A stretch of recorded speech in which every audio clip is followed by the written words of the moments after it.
네, 지금 전해드린 대로 북한이 이 탄도미사일 두 발을 동해상으로 쏘고 오늘 그 사진을 공개했는데 내장을 공개했습니다. 네, 왜 그런데 이 시점에 네. 사진을 공개했는지 그 의미를 좀 짚어보겠습니다. 네, 이번에는 열차에서 미사일을 발사하면서 새로운 전략 기술을 과시했다는 평가가 나오고 있는데요. 신범철 백석대 초빙 교수 모시고 짚어보겠습니다. 어서 오세요. 어서 오십시오. 예, 안녕하세요. 안녕하세요. 앞서 김문경 기자가 좀 분석을 해줬는데 좀 더 자세히 분석해 보겠습니다. 먼저 사진을 보면서 좀 설명을 좀 부탁드릴게요. 네, 지금 왼쪽에 사진이 나오고 있는데요.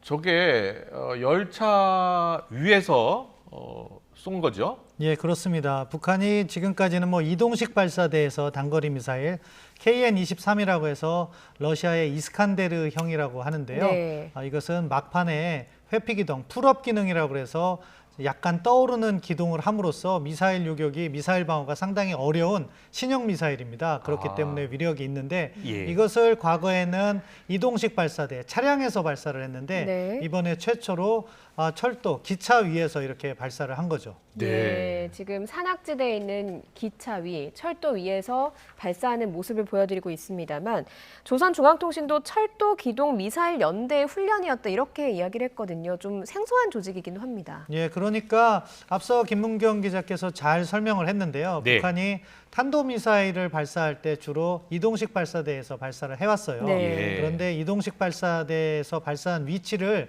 계속해서 점검해 나가면은요, 그 중에 북한의 미사일 기지가 있다. 그렇기 때문에 예. 그 지역을 유사시에 집중적으로 관찰하게 되거든요. 네네. 그런데 북한이 이런 투발 수단을 다양화한 거죠. 기차에다 연결하는 장점과 단점이 다 있는데 장점이라고 보면은 일단 기차에 올려놓고 기차가 기동을 하잖아요. 네네. 그리고 거기에서 위장을 하면은 다른 차량에 옮겨 신을 수도 있고 그런 관점에서는 상당히 유사시에 이것을 파악하기가 어려운 단점이 있는 거죠. 예. 그렇지만 물론 단점도 있어요. 뭐냐면은 북한의 철로가 지금 아주 낙후돼서 철도의 차량의 이동 속도가 30에서 뭐 50, 60km밖에 되지 않아요. 그렇군요. 그렇기 때문에 뭐 고속 기동이 불가능하기 때문에 위치만 파악된다면 얼마든지 또 우리가 그것을 갖다가 유사시에 점검할 수 있다. 그런 단점도 있는데 아무래도 북한으로서는 이 투발 수단을 다양화해야겠다.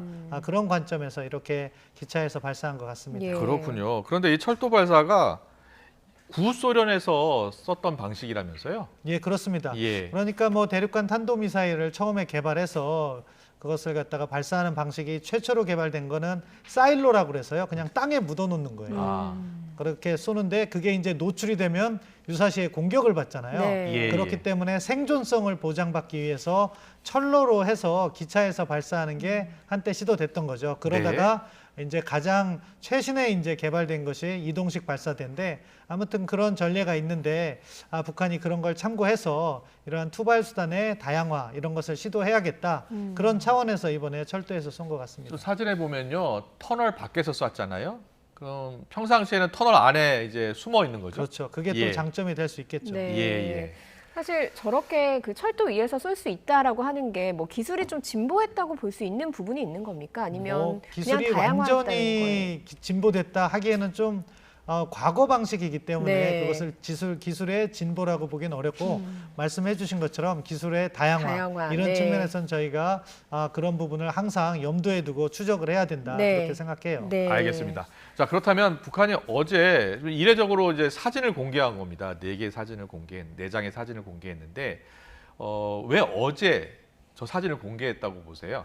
뭐 북한 입장에서는 예. 무언가 대외적으로 보여주고 싶은 게 있지 않겠습니까? 어제 우리나라가 SLBM 발사 그렇죠. 성공했잖아요. 그러니까 전반적으로 북한의 흐름이 있고 한국의 흐름이 있어요. 네. 북한의 흐름은 구구절에 열병식을 했잖아요. 네. 그리고 그럴 때 전략 무기를 보여주진 않았어요. 상당히 네. 낮은 수준으로 수위 조절을 하고 순항 미사일을 발사하고 이번에 탄도 미사일을 발사한 거죠. 예. 그거는 나름대로 지난달 8월 10일, 11일에 김여정 부부장과 김영철 부위원장이 한미연합군사 훈련을 하면 긴장을 고조시키겠다고 한 거 그런 말을 이행하는 모습을 보이는 거예요. 네. 그래야지 자기들이 위협을 가했을 때 그 위협이 실현될 거라는 불안감이 조성되지 않겠습니까? 예. 그런 측면이 있고 다만 순항미사일에 이어서 탄도미사일까지 나간 거는 그리고 그 날짜를 어제로 특정한 것은 어제 한국에서 우리가 또 SLBM 나름대로 발사를 문재인 대통령께서 참관을 하고 예. 한국의 국방력 강화 그리고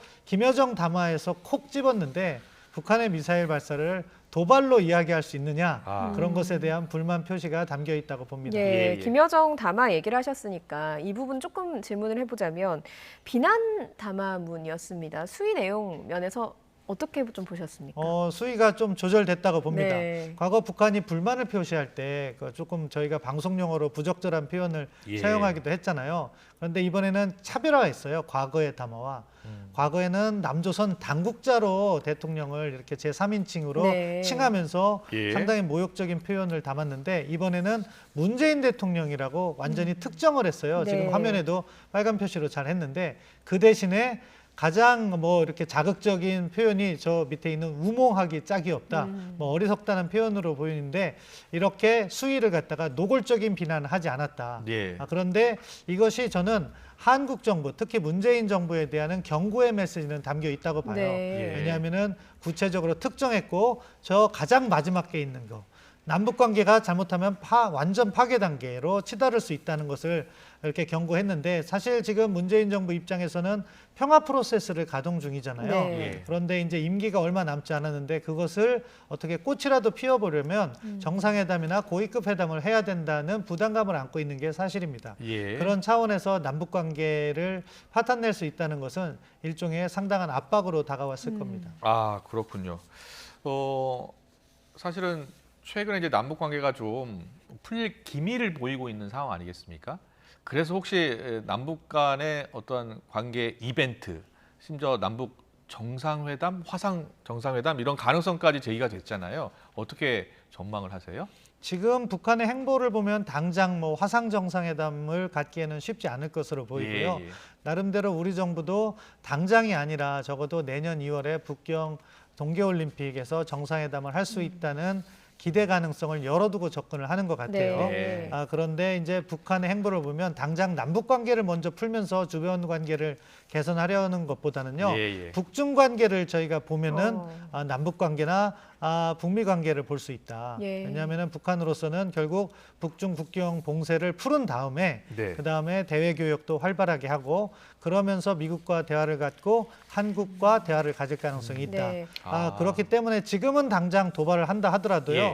10월 달 상황은 다를 수가 있고 또 뭐 상황에 따라서는 북한이 추가 도발도 할 수 있는데 우리의 입장에서는 좀 차분하게 북한의 도발도 지금 보면은 수위가 조절되는 게 보이고 또 나름대로의 자기들의 계산이 보이고 있기 때문에 그런 것을 지켜봐가면서 좀 여유를 갖고 대북 정책을 전개했으면 합니다. 예, 북중 관계에 좀 북한이 방점을 더 찍고 있는 것 같다라는 설명을 해주셨는데 어제 왕이 중국 외교부장이 방한한 상황이기도 했거든요.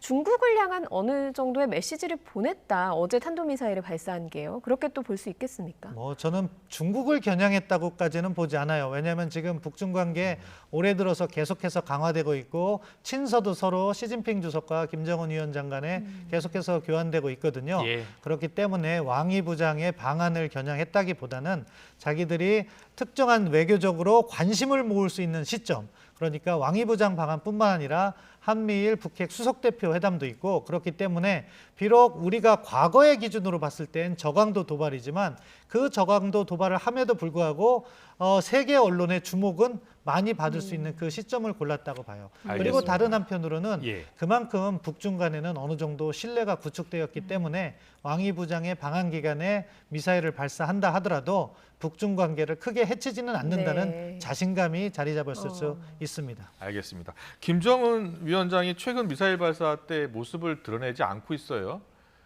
어떤 이유 때문으로 보면 되겠습니까? 뭐 나름대로 수위 조절 그리고 이 미사일 발사체가 아직은 뭐 단거리 미사일이기 때문에 김정은 위원장으로서는 초기에 이러한 이스칸데르형 미사일을 발사할 때는 항상 참관을 했는데 어느 시간이 지나고부터는 참관을 하지 않았어요.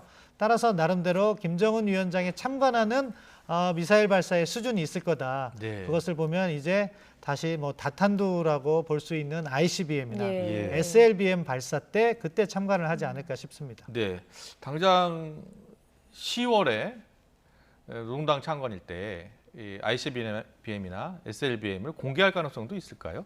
뭐 그때 열병식을 한다면 공개는 가능하다고 봐요. 예. 하지만 이제 국제사회의 반응을 함께 고려하지 않겠습니까? 그렇죠. 그런데 북한이 정말로 도발을 강조하고 예. 미국을 압박하려 한다면은 단순한 공개보다는 발사, 그러니까 ICBM 시험 발사나 SLBM 시험 발사를 할 가능성도 배제할 수 없는데 네. 다만 북한이 반드시 그렇게 간다기보다는 두 가지 카드, 대화로 갈 것이냐 압박으로 갈 것이냐 네. 하는 카드를 놓고 계속해서 저울질을 할 겁니다. 그런 측면에서 지금 인도적 지원 같은 것은요. 저희가 조기에 검토해서 북측에 제시하는 게 이러한 도발을 예방하는 측면에서 의미가 있다고 봅니다. 네, 알겠습니다. 여기까지 듣겠습니다.